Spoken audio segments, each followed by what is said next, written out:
Welcome back to another technical deep dive here in the debug zone.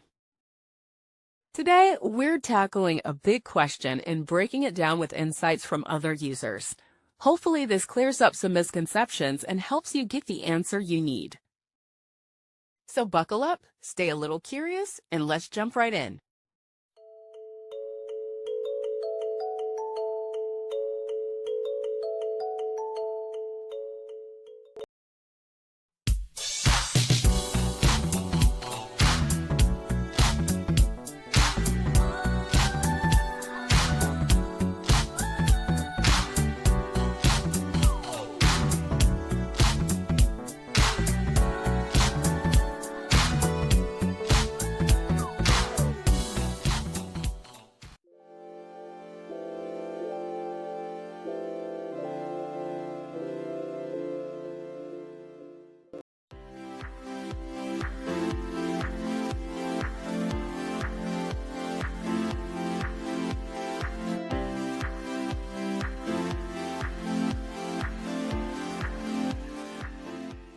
And that's a wrap.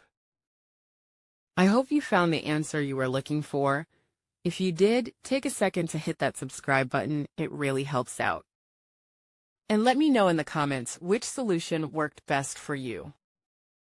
See you next time in the debug zone.